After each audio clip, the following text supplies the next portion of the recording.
If you can see the screen, just let me know. Okay, so this is chapter number 3, which is called elementary fluid dynamics. हमारे पास जो fluid mechanics के अंदर जो सबसे important चीज़ है कि हमारे पास दो तरह की दो डिफरेंट टाइप्स होती हैं. जिस तरह आपने मैकेनिक्स में पढ़ा था, डायनामिक्स होती है, स्टैटिक्स होती है.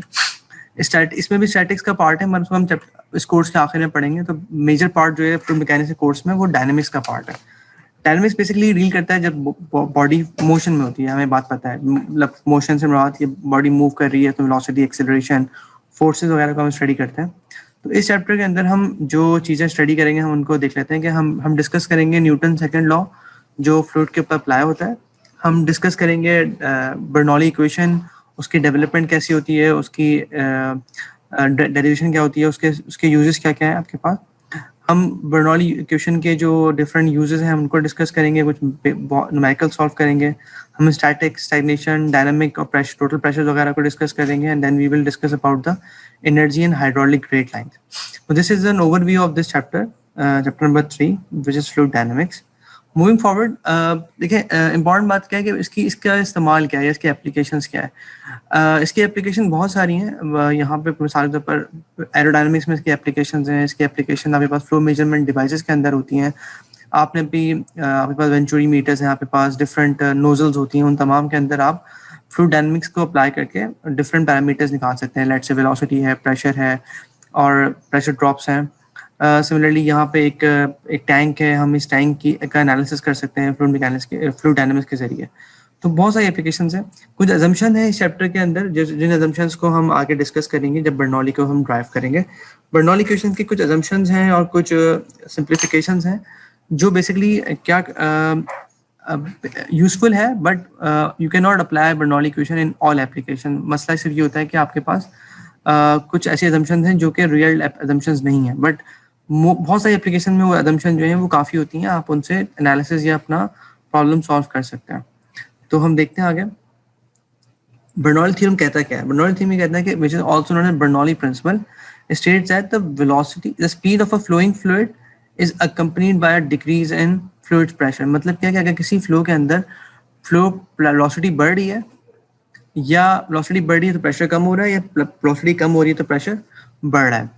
तो this is the fundamental theorem for of Bernoulli, right.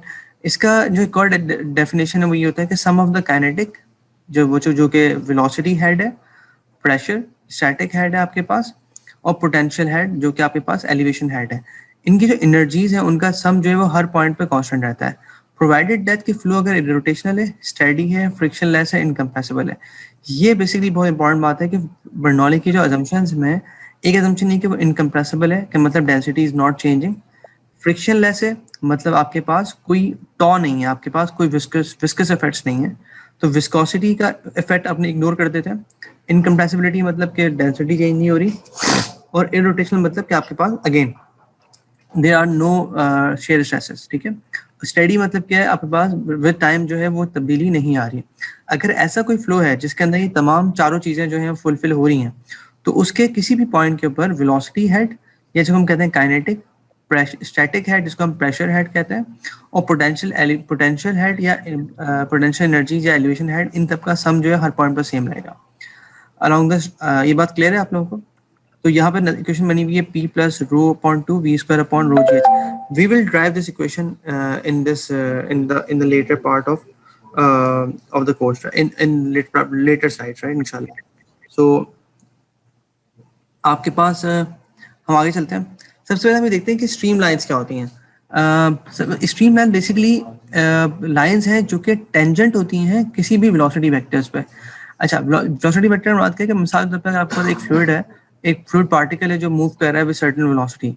तो आपके पास उसी फ्लूइड पार्टिकल की बहुत डिफरेंट पार्टिकल्स की डिफरेंट वेलोसिटीज होंगी, और जो वेक्टर है अगर मैं उस वेक्टर के ऊपर एक टेंजेंट ड्रॉ करूं तो वो टेंजेंट जो वो एक कर्व लाइन होगी. वो कर्व लाइन जो है वो बेसिकली क्या कहलाती है? स्ट्रीम लाइन कहलाती है. या उल्टा अगर मैं कहूँ तो स्ट्रीम लाइन के ऊपर वेलोसिटी वेक्टर टेंजेंट होता है, या वेलोसिटी वेक्टर के ऊपर स्ट्रीम लाइन टेंजेंट होती है. यहाँ पे कुछ फिगर्स बनी हुई है. मिसाल के तौर पर यहाँ पे एक ब्लंट बॉडी है जो डार्क ब्राउन से शो हो रही है, और ये जो line blue brown line show हो रही है, these are basically stream line. क्यों? क्योंकि ये शो ही कर रही है कि इस पर एक पार्टिकल है जिसमें एक वेलोसिटी v है, और पार्टिकल v जो है वो इस लाइन के टेंजेंट है. अच्छा, इसका जो थोड़ा सा मैग्नीफाइड वर्जन है वो ये है, यहाँ पे आप गौर कर सकते हैं कि these blue brown lines are actually showing the stream lines, और आपके पास ये पार्टिकल जो है ये वेलोसिटी v से मूव कर रहा है। अच्छा, अब हमारे पास बेसिकली कोऑर्डिनेट्स कौन कौन से होते हैं, हम आमतौर पर x y z में डील करते हैं, बट यहाँ पे हम एक नया एक्सिस डिफाइन करते हैं जिसको हम s एक्सिस कहते हैं। s एक्सिस वो एक्सिस होता है जो अलोंग द स्ट्रीम लाइन होता है, और n एक्सिस वो होता है जो अलोंग द जो perpendicular to the stream line होता है। ठीक है जी।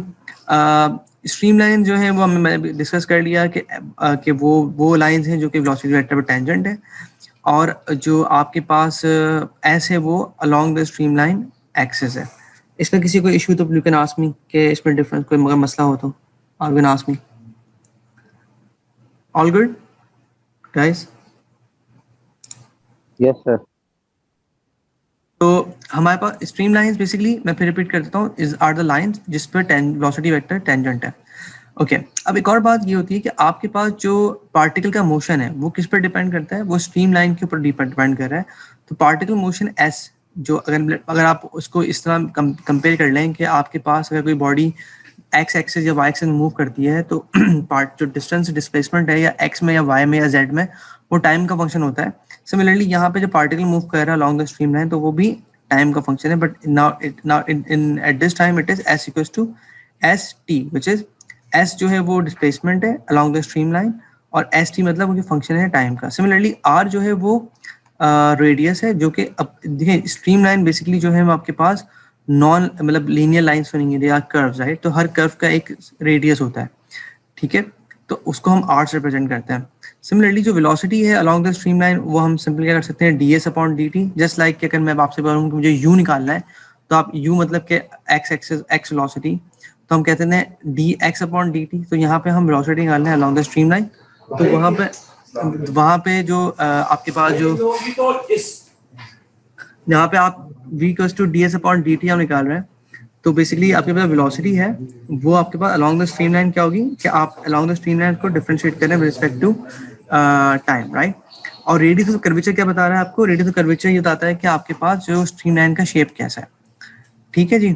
नाउ मूविंग फॉरवर्ड, अगर हम बात करते हैं उस पार्टिकल की जो उसमें मूव कर रहा है उस फ्लो के अंदर, राइट?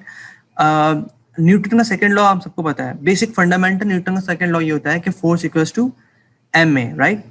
तो अगर मैं यहाँ पे लिखता हूँ, बताता हूँ, लाइक इसको हम डिस्कस करते हैं with respect to particle. As a fluid particle moves from one point to another. अब देखिए एक पार्टिकल अगर किसी भी फ्लो में मूव कर रहा है, किसी स्ट्रीम लाइन में मूव कर रहा है, तो व्हाट हैपन कि अकॉर्डिंग टू न्यूटन लॉ उसके अंदर कुछ एक्सेलरेशन होगी और कुछ डिसेलरेशन होगी। ये बात समझ में आ रही है कि पार्टिकल लेट से फ्लूइड पार्टिकल जो है वो या तो एक्सेलरेट कर रहा है कि उसकी वेलोसिटी बढ़ रही है या उसकी वेलोसिटी कम हो रही है। तो जो उसकी जो वेलोसिटी का बढ़ना है और कम होना है बेसिकली वो एम ए मास उसका होता है, और ए जो है वो होता क्यों है? वो होता है मुख्तलिफ फोर्सेज की वजह से, just like the equation F equals to M A. अब वो जो फोर्सेज हैं वो कौन कौन सी हो सकती हैं? हमारे पास जब इनविसिड फ्लो है, इनविसिड फ्लो मतलब कि जब विस्कस इफेक्ट्स को हम इग्नोर कर रहे हैं, तो प्रेशर फोर्सेज हो सकती हैं और ग्रेविटी फोर्सेज होती हैं। ग्रेविटी फोर्स मतलब उसका वेट है, और प्रेशर मतलब जो कि प्रेशर एक्सर्ट कर रहा है दूसरा मॉलिक्यूल उसके ऊपर। इसमें कोई किसी को कोई इशू? तो अब हम इसको मैं दोबारा रिपीट कर देता हूँ। एक पार्टिकल एक पार्टिकल फ्लो कर रहा है, एक पार्टिकल मूव कर रहा है किसी फ्लो के अंदर। वो पार्टिकल डिसेलरेट भी कर सकता है, वो पार्टिकल एक्सेलरेट भी कर सकता है। उसकी एक्सेलरेशन और डिसेलरेशन क्यों होती है? According to Newton second law कुछ फोर्स उस पर लगती है, ठीक है? वो जो फोर्स होती है वो कौन कौन सी हो सकती है? वो ग्रेविटी फोर्स हो सकती है, वो प्रेशर फोर्सेस हो सकती हैं। Are we clear? But since हमने विस्कस इफेक्ट को इग्नोर किया हुआ है, तो विस्कस फोर्सेस को हम इंक्लूड नहीं कर रहे। तो सिर्फ दो फोर्सेस इंपॉर्टेंट है। तो यहाँ पर अगर हम इसको इस तरह लिख सकते हैं कि net pressure force on particle, जितनी भी फोर्सेस लग रही हैं प्रेशर की फॉर्म में, प्लस जितनी जो नेट फोर्स है उस पर ग्रेविटेशनल फोर्स लग रही है, वो किसके बराबर है? पार्टिकल के मास टाइम्स पार्टिकल के एक्सेलरेशन के। ये एग्जैक्टली वो लिखा गया कि M A, this second right hand side term is M A, and on the left hand side is basically force, right? All good? कोई मसला यहाँ तक guys? Yes sir. All good, कोई मसला नहीं है? कुछ चीज क्लियर मसला हो तो please you can ask me. Sir last slide में एक मिनट आइएगा। जी नहीं, इससे आगे वाली जो, हाँ बल्कि सही है। सही, आपने जो इसकी ये बताया था v equal to D S over D T, ये किसके रिस्पेक्ट से बताया था आपने? देखिए, this is the velocity of the particle जो कि अलोंग द स्ट्रीम लाइन है। अगर मैं आपसे ये कहता हूँ कि मुझे अलोंग द एक्स वेलोसिटी बताइए, तो आप क्या करेंगे? आप कहेंगे कि एक्स के अलोंग जो डिस्प्लेसमेंट है उसको हम एक्स कह देते हैं, तो dx अपॉन dt क्या देगा आपको? वेलोसिटी का x कंपोनेंट, ठीक है। सिमिलरली वेलोसिटी का वो कंपोनेंट जो अलोंग द स्ट्रीम लाइन है वो क्या होगा? सिंस मैं स्ट्रीम लाइन को s से रिप्रेजेंट कर रहा हूँ, तो ds अपॉन dt। तो ये जो v है बेसिकली ये वो वेलोसिटी है जो अलोंग द स्ट्रीम लाइन है और वो टेंजेंट है। ठीक हो गया? ओके, ठीक है, तो ये बात क्लियर हुई। ये वाला जो मैंने देखो, this is the fundamental equation, right. अगर आपके पास नेट प्रेशर को आप सम कर रहे हैं नेट ग्रेविटी फोर्स के साथ, आपके पास क्या आ रहा है? पार्टिकल का mass equals to and particle का एक्सेलरेशन। यहाँ तो सबको क्लियर है? आगे चलें। Yes sir. Okay, thank you. So अब देखो इंपॉर्टेंट बात क्या है, आप सबको फ्रॉम द डायनामिक्स आप लोगों को पता होगी कि आपके पास एक्सेलरेशन क्या होती है। Acceleration with respect to displacement A S, जो कि acceleration along the stream line है, बराबर किसके? वी डावा वी अपॉन डावा एस के। अच्छा, ये if you remember a equals to we D v upon D t, sorry d v upon d x या d v upon d y, याद है रिलेशन आपके पास डायनामिक्स के अंदर गाइस? एक्सेलरेशन का जो रिलेशन था basically, although we know that acceleration is time derivative of velocity, but हम उसको एक और फॉर्म में लिखते थे, क्या था? A D V equals to, याद है? मेरे पास लास्ट सेमेस्टर में कोर्स नहीं था। Okay, so basically this is another relation. अगर मैं बात करता हूँ एक्सेलरेशन की अलोंग द स्ट्रीम लाइन, तो A D S equals to we D V एक एक्सेलरेशन का रिलेशन है। सिमिलरली अगर एक पार्टिकल कर्व में मूव कर रहा है तो उसके ऊपर एक अलोंग द कर्व एक एक्सेलरेशन जिसको हम ए एस कहते हैं, जिसको हम स्ट्रीम लाइन कह रहे हैं इस केस में, और उसके परपेंडिकुलर आपके पास क्या होती है? सेंट्रीपिटल एक्सेलरेशन, जिसको हम ए एन कहते हैं, या यहाँ पे हम उसको कहते हैं normal acceleration. If you remember from your preliminary classes, centripetal acceleration क्या होती है? वी स्क्वायर अपॉन आर होती है, remember? V square upon r is basically the centripetal acceleration, right? तो अब imagine you can see that if the particle is moving in a curved path, तो along the surface, along the curve जो acceleration है वो as है, जिसको हम as equals to v डावा v upon डावा s कह रहे हैं, और along the normal क्या कहलाएगा? v square upon r। r जो है वो radius of curvature है। Now अब यहाँ पे खास बात क्या, अगर स्ट्रीम लाइंस कन्वर्ज हो रही हैं, मतलब कि स्ट्रीम पार्टिकल इस तरह फ्लो कर रहा है कि उनकी जो डिस्टेंस बिटवीन द लाइंस हैं वो कम हो रहा है, तो एक्सेलरेशन हो रही है। अगर वो बढ़ रहा है तो डिसेलरेशन हो रही है, और अगर वो एक कर्व में मूव कर रहा है तो उसके अंदर एक्सेलरेशन भी हो रही है और उसके अंदर सेंटीमीटर एक्सेलरेशन भी हो रही है। ठीक है, तो these are some representation of the stream lines. यहाँ पे लिखा हुआ है कि the space between stream line is inversely proportional to the velocity gain. और मैं ये बात क्लियर है कि जब स्पेस आप कम कर रहे हैं तो वेलोसिटी बढ़ रही है, बिकॉज ए एस जो है वो ग्रेटर देन 0 है। तो this is basic some qualitative definition या qualitative description of the stream lines, right. आगे चलते हैं। Now this is a very important figure कि यहाँ पे जो पार्टिकल का, यहाँ पे आप देख सकते हैं, यहाँ पे let's say you can see an flying object, यहाँ पे एक एरोप्लेन है, ड्रोन है, इसके ऊपर से एक ब्लू ब्लैक ब्राउन रंग की लाइन पास हो रही है। This is actually a stream line.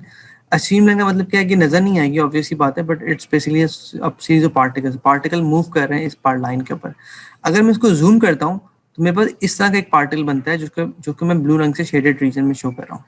Now अब हम इसको एनालाइज करते हैं, इस पर कौन कौन सी फोर्सेज एक्ट कर रही हैं। इसमें एक फोर्स ऊपर से लग रही है जिसको हम F4 कह रहे हैं, एक फोर्स लेफ्ट साइड से लग रही है इस सरफेस, इस लाइन के ऊपर हम F1 कह रहे हैं, एक F5 है, F2 नीचे से लग रही है, और F3 जो है वो इसका वेट है। अच्छा, अब यहाँ देख सकते हैं कि हमारे पास ये जो पार्टिकल है ये इस स्ट्रीम लाइन के ऊपर है, तो यहाँ पे एक एंगल बन रहा है थीटा। अच्छा, इसी को अगर मैं इसकी चेक करता हूँ कि इसकी जो डायमेंशन कौन कौन सी हैं और इस पर कौन कौन सी फोर्सेज ऐड कर रही हैं, इन F1, F2, F3, F4, F5 और तमाम को हम जरा क्वान्टिफाई करते हैं। नाउ इसको हम दोबारा जूम करते हैं यहाँ पे। Can you see this? Is it clear to you this figure? Now is it clear guys?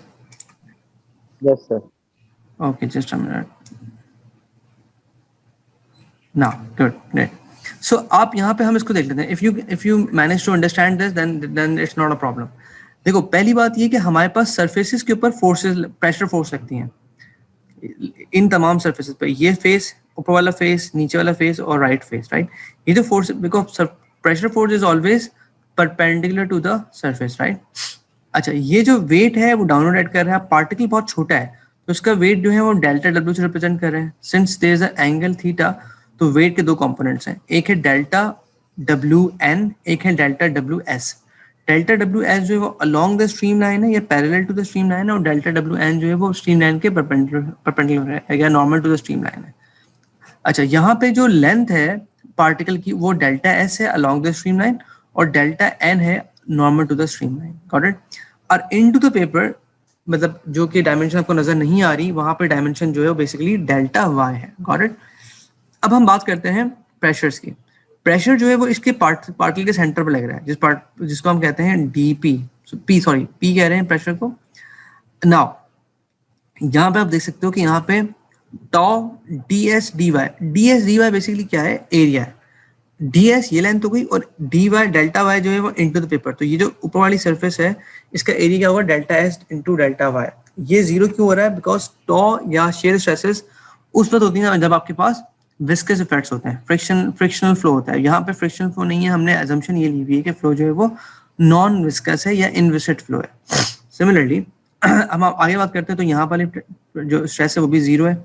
अब हम बात करते हैं प्रेशर की। प्रेशर के लिए हमें चाहिए होता है, अगर हमें फोर्सेस को सम करना है तो वेट तो इटसेल्फ फोर्स है, बट प्रेशर फोर्स नहीं है। प्रेशर को मल्टीप्लाई करना पड़ेगा आपको किस चीज से, एरिया के साथ, कॉरस्पॉन्डिंग एरिया। अब कॉरस्पॉन्डिंग एरिया कौन सा है यहाँ पे, डेल्टा एन, और इनटू द पेपर जो है वो डेल्टा वाई हो जाएगा। सिमिलरली यहाँ पे क्या है, डेल्टा एन और डेल्टा वाई, ऊपर से लग रहा है तो delta s and delta y, and नीचे से delta s upon and delta y. अब सवाल है कि जो P plus delta p s है ये क्या चीज है। This is basically Taylor series. अगर आप if you remember, I will show you in the next slide इंशाल्लाह कि मैं कैसे निकाल रहा हूँ, then I will come back to this slide again, just a minute, sorry. Now देखो होता क्या है कि अगर आप कोई सर जी जी बोले, आप इसको जो इनटू द पेपर ले रहे हैं, ये आप इसको 3 डायमेंशनल नहीं ले रहे हैं। जी मैं 3 डायमेंशन नहीं ले रहा हूँ, मगर आपको वो डायमेंशन नजर नहीं आ रही वो साइड पर। जो डेल्टा वाई है वो एक्चुअली इनविजिबल है, मतलब नजर इनटू द पेपर है। तो अब आप इमेजिन कर सकते हैं कि इस पार्टिकल का जो टॉप सरफेस है उसका एरिया क्या होगा, d s into d y, right. Now अब हम बात करते हैं कि ये प्रेशर जो है वो यहाँ सेंटर पर पी है, तो यहाँ पर p minus delta p s क्यों है, और यहाँ पर p plus delta p s क्यों है। This comes from the Taylor series. Taylor series क्या कहती है, टेलर सीरीज कहती है कि जब आपके पास प्रेशर कोई भी प्रॉपर्टी जो है उसका अगर आपको चेंज निकालना है विद रिस्पेक्ट टू पोजीशन, तो आप कैसे निकाल सकते हैं, पी राइट साइड पर p plus change of pressure that property with respect to the length जिस पर आप मूव कर रहे हैं into delta s upon two. अच्छा, डेल्टा एस अपॉन टू क्यों, क्योंकि सेंटर पे पी है, तो इस टोटल की लेंथ कितनी है, डेल्टा एस, तो सेंटर से लेकर राइट साइड पे कितना हो जाएगा, डेल्टा एस अपॉन टू, ठीक है। सिमिलरली अब आप लेफ्ट पर मूव कर रहे हैं तो यहाँ पे थोड़ी सी मिस प्रिंटिंग है, यहाँ पे वाई नहीं है, एस आना चाहिए, तो पी माइनस डावा पी अपॉन डावा S D S upon to. तो अब यहाँ से आप इसका डिफरेंस लेंगे तो आपके पास पी से पी कैंसिल होगा और डावा पी बचेगा सिर्फ, ठीक है। अच्छा, अब इम्पोर्टेंट बात ये कि आपके पास इस रेक्टेंगुलर पार्टिकल के ऊपर जो फोर्सेस ऐड कर रही है वो दो तरह की होती हैं, एक सरफेस फोर्स है, एक बॉडी फोर्स है। सरफेस फोर्सेस वो फोर्सेस होती हैं जो सरफेस के ऊपर ऐड कर रही है। यहाँ पे कौन सी फोर्स है, वो आपके पास सिर्फ प्रेशर है, और बॉडी फोर्स होती है जो ड्यू टू द प्रेजेंस होती है, या लेट से यहाँ पे वो सिर्फ कौन सी है, वेट है, ठीक है जी। तो अब आपके पास अगर मैं समीशन ऑफ फोर्सेस करता हूँ अलोंग द एक्स एक्सेस मतलब अलोंग द स्ट्रीम लाइन, तो आप देख सकते हो कि मेरे पास प्रेशर की जो वैल्यू है वो किस तरह आ रही है, P माइनस डावा P अपॉन डावा S डेल S अपॉन 2। ये जो प्रेशर है बेसिकली ये आपके पास कहाँ लग रहा है, ये इस पॉइंट पर लग रहा है, जो ये लेफ्ट साइड है।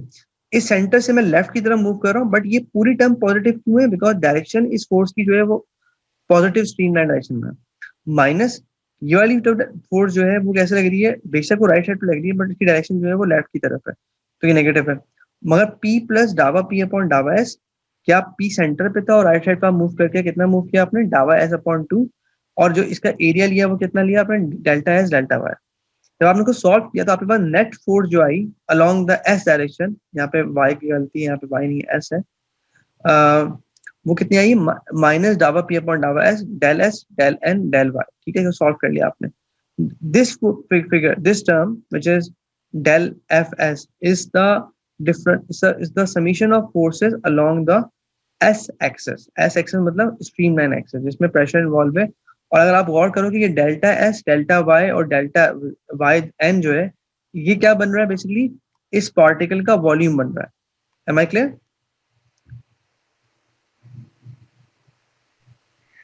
ठीक है सर. ओके, तीनों डायमेंशंस को मल्टीप्लाई करवा दीजिए ना. एग्जैक्टली, तो वो खुद ब खुद उसका एरिया वॉल्यूम बन जाएगा. ठीक है, हम आगे चलते हैं. अब देखो इंपॉर्टेंट बात क्या है.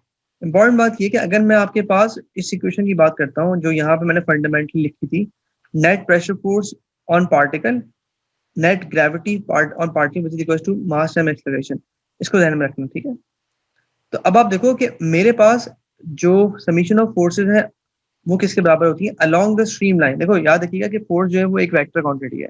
तो जब आपको याद होगा कि आप स्टैटिक्स में फोर्सेज को सम करते थे, अलोंग एक्स अलग करते थे और वाई अलग करते थे और जेड अलग करते थे. ठीक है, सिमिलरली यहाँ पे हम अलोंग द स्ट्रीम लाइन सम कर रहे हैं. तो डेल्टा डब्ल्यू एस वो फोर्स है जो कि वेट का वो कंपोनेंट जो अलोंग स्ट्रीम लाइन है, और प्रेशर का वो component along the stream line है. अब आप गौर करो कि अगर मैं यहाँ पे मल्टीप्लाई कर यहाँ पे जो ये गैमा है, ये बेसिकली क्या चीज है, वेट क्या होता है, गैमा क्या होता है, omega weight upon volume, right, weight per unit volume होता है. तो अगर मैं इसको इन टर्म्स ऑफ वॉल्यूम लिख रहा हूँ तो मेरे पास sorry in terms of gamma लिख रहा हूँ तो मैं वेट को लिख रहा हूँ गैमा. साइन थीटा मैं क्यों कर रहा हूँ, बिकॉज अगर आप गौर करो कि यहाँ पे इस फिगर में W का वो कंपोनेंट जो अलोंग द स्ट्रीम लाइन है वो साइन थीटा से निकलेगा. ठीक है, delta W sine theta, right. तो यहाँ पे आपके पास गैमा साइन थीटा आ गया. ठीक है, अगर मैं इसको मल्टीप्लाई करूंगा डेल्टा W से तो मेरे पास सॉरी डेल्टा V से, तो कि जो वॉल्यूम ऑफ द पार्टिकल मेरे पास ऑटोमेटिकली ये चीज आ जाएगी. सिमिलरली अगर मैं डावा पी अपॉन डावा एस कर रहा हूँ तो अगर आप गौर करोगे यहाँ पे जो फिगर लिखी हुई थी, this whole term will be डावा पी अपॉन डावा एस, राइट. अब ये टर्म जो है किसके बराबर हो रही है, ये बराबर किसके हो रही है, एम ए के, एम ए एस के. अब एम ए एस किसका होता है, मास टाइम्स वी डावा वी अपॉन डावा एस. अब मास को अगर मैं यहाँ से अगर मैं वॉल्यूम को उठा के राइट साइड पे ले जाऊँ तो मास अपॉन वॉल्यूम बन जाएगा रो. तो this becomes this equation, right. All good. तो आपके पास minus gamma sine theta minus डावा पी अपॉन डावा s equals to rho v डावा वी अपॉन डावा s, right. Okay, and this is equals to rho a s. ये जो term है ना वी डावा वी अपॉन डावा एस बराबर किसके, रो ए एस के बराबर है. ठीक है, now this is almost we drive the Bernoulli equation. हम थोड़ा सा और सिंप्लीफाई करते हैं. अच्छा, अब हम देखते हैं कि इस ट्राइंगल में इसमें एक अलोंग द एस एक्सिस है और एक अलोंग जेड एक्सिस है. ये क्या चीज है, ये देख लेते हैं हम. यहाँ पे आप गौर करो कि एक एक्सिस एस एक्सिस है और एक अलोंग एक जेड एक्सिस जो कि वर्टिकली है, अपवर्ड है. यहाँ पे थीटा है, राइट. अगर मैं यहाँ बात करता हूँ साइन थीटा, जी जी बोले. सर मैं ये कह रहा था, सॉरी फॉर इंटरप्शन, मेरी असल में ना 9:45 पे ऑन कैंपस क्लास है और मुझे अभी निकलना है. तो मैंने आपका alright, you can leave but I am recording it. You can have this, मैं इसको अपलोड भी कर दूंगा, no problem. You can leave, no problem. No problem. Okay, thank you. So what I'm trying to say that in order to find the sin theta here, आप क्या कर सकते हैं कि हम यहाँ निकाल सकते हैं delta z upon delta s equals to sin theta. तो आप sin थीटा को यहाँ से रिप्लेस कर सकते हैं dz अपॉन ds में. जी चैट में, okay guys, don't worry about attendance, right? So dz यहाँ पे sin थीटा अपने रिप्लेस करके dz अपॉन ds है. ठीक है, अब आप एक और बात गौर से सोच लो, डावा p अपॉन डावा s बेसिकली ds कैसे बन गया. डावा बेसिकली जो है पार्शियल डिफरेंशियल है, and we know that pressure is a function along the streamline. तो हम इसको डेफिनेट डेरिवेटिव पे लिख सकते हैं. On the right hand side we have d डावा v अपॉन डावा s. अगर मैं इसको बंद करता हूँ इंटीग्रल के अंदर, कि लेट्स से अगर मैं, आप इमेजिन गौर करो कि अगर मैं इस डिफरेंशियल को बंद कर देता हूँ, लाइक इसको मैं क्या कर सकता हूँ, d v square upon d s 1/2. तो अगर मैं इसको सॉल्व करता हूँ तो I will get this relation, right. Again मैंने इसको बेसिकली बंद कर दिया. नाउ अब अगर मैं इसको ऐसे d s on right hand left hand side cancel कर देता हूँ, ठीक है, तो I am left with TP plus half rho d v square plus gamma z equals to 0. Now what is happening, मेरे पास ये जो अलोंग द स्ट्रीमलाइन इक्वेशन बन के आ रही है ये वाली, ठीक है, इसको मैं करता हूँ इंटीग्रेट, ठीक है, and I will get this relation which is p plus half rho v square plus gamma z। अब ये पूरी इक्वेशन जो है वो कांस्टेंट होती है along the stream line, because आप गौर कर सकते हो कि इसके राइट साइड पे आंसर जो है वो 0 बराबर आ रहा है, ठीक है। नाउ हम इसकी बात करते हैं। अब इम्पोर्टेंट बात क्या है इसकी, फिजिकल इंटरप्रिटेशन। फिजिकल इंटरप्रिटेशन ये कहती है कि चेंज फ्लूइड की जो पार्टिकल की जो वेलोसिटी का चेंज आता है वो बेसिकली क्यों होता है, उसमें प्रेशर और उसके वेट का अमल दखल होता है। कि अगर आप किसी वेलोसिटी को बढ़ा रहे हैं या कम हो कर रहे हैं पार्टिकल वेलोसिटी, तो वो बेसिकली क्यों हुई है कि उसके वेट और प्रेशर की वजह से उस पर तब्दीली आ रही है, ठीक है। और इम्पॉर्टेंट बात ये कि हमारे पास जितनी बर्नौली इक्वेशन की जो इक्वेशन है वो एक स्टेडी इनविसिड फ्लो के लिए होती है, और उसका जो समीशन है किस चीज का, प्रेशर का, वेलोसिटी का और एलिवेशन इफेक्ट का, वो हमेशा कांस्टेंट होता है अलोंग द स्ट्रीम लाइन। ये बहुत इंपॉर्टेंट बात होती है। तो this equation which is a very famous equation called Bernoulli equation was derived by Bernoulli, he was a scientist, right, जिसमें pressure half rho v square plus gamma z बराबर है constant के अलोंग द स्ट्रीम लाइन। अच्छा याद रखिएगा कि इसके units क्या हैं, p के यूनिट्स क्या होते हैं, न्यूटन पर मीटर स्क्वायर। तो दिस इसके तमाम के यूनिट जो है वो न्यूटन पर मीटर स्क्वायर ही होंगे पूरी इक्वेशन के।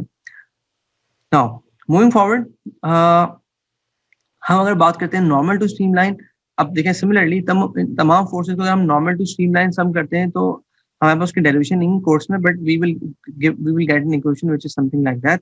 एंड जो कि आपके पास नॉर्मल टू स्ट्रीम लाइन मतलब क्या है, वो लाइन जो कि स्ट्रीम लाइन के परपेंडिकुलर है, ठीक है। बर्नौली थ्योरम हमने पहले डिस्कस किया था कि the theorem which states that an increase in the speed of a flowing fluid is accompanied by a decrease in fluid pressure।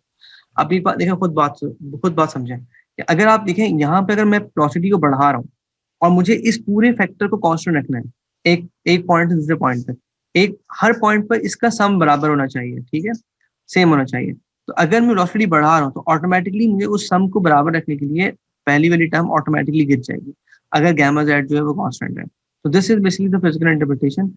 दूसरे एक और इंटरप्रिटेशन ये कि जो तमाम काइनेटिक, प्रेशर और पोटेंशियल एनर्जीज है फ्लूइड की वो हर पॉइंट पे सेम रहती है जब फ्लो जो है वो रोटेशनल हो, स्टेडी हो, फ्रिक्शनलेस हो और इनकम्प्रेसिबल हो।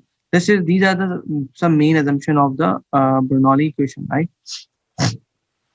Let's see some different forms of Bernoulli equation। यहाँ पे एनर्जी फॉर्म है, प्रेशर फॉर्म है और हेड फॉर्म है। हमने भी प्रेशर फॉर्म ड्राइव की है। हेड फॉर्म और एनर्जी फॉर्म बहुत आसान है निकालना अगर आप गौर करो कि इन तमाम इक्वेशन में कोई फर्क नहीं है। सिर्फ फर्क ये है कि आपने इस पी को अगर डिवाइड कर दिया रो से तो ये बन गया, तो ये एनर्जी फॉर्म बन गई। तो आप इसको सिंपली डिवाइड कर दो रो से तो आपके पास ये बन जाएगा। सिमिलरली अगर मैं इसको रो जी से डिवाइड कर दूं तो मेरे पास हेड फॉर्म बन जाएगी। हेड फॉर्म का मुराद ये है कि आपके पास जो इस इन तमाम के जो यूनिट्स हैं उनमें डिफरेंस आएगा, इन तमाम के यूनिट्स में डिफरेंस आएगा क्योंकि इसके यूनिट्स क्या होंगे आप खुद देख सकते हो कि p upon rho g, p plus rho g जो है बराबर है v square upon 2g plus h k, ठीक है। इसके यूनिट्स क्या होंगे, मीटर्स। इसके यूनिट्स क्या होंगे आपके पास, newton per metre square, it's a pressure. अगर आप इसको आसान समझने का कि पी के यूनिट्स क्या होता है तो since it's a dimensionally homogeneous equation तो पी के यूनिट जो होंगे वही इक्वेशन इसके होंगे। सिमिलरली एच के यूनिट जो है मीटर्स होंगे और एनर्जी फॉर्म के यूनिट्स क्या होंगे आपके पास, अब देखो पी अपॉन रो है तो it would be joules per kg, आप इसको निकाल सकते हो, ठीक है। तो this is the end of this is the end of derivation of Bernoulli equation. इंशाल्लाह हम आगे वाली क्लास में इसके कुछ न्यूमेरिकल्स देखेंगे या कुछ और टॉपिक्स डिस्कस करेंगे। इस वीडियो को मैं इंशाल्लाह अपलोड कर दूंगा LMS के ऊपर। आप कोई सवाल होंगे तो we can have them in the next session इंशाल्लाह। So let's stop here and thank you very much for attending the class, ठीक है। कोई सवाल हो तो you are most welcome because we are left with only 1 minute और we can rejoin again if you have any question. Thank you.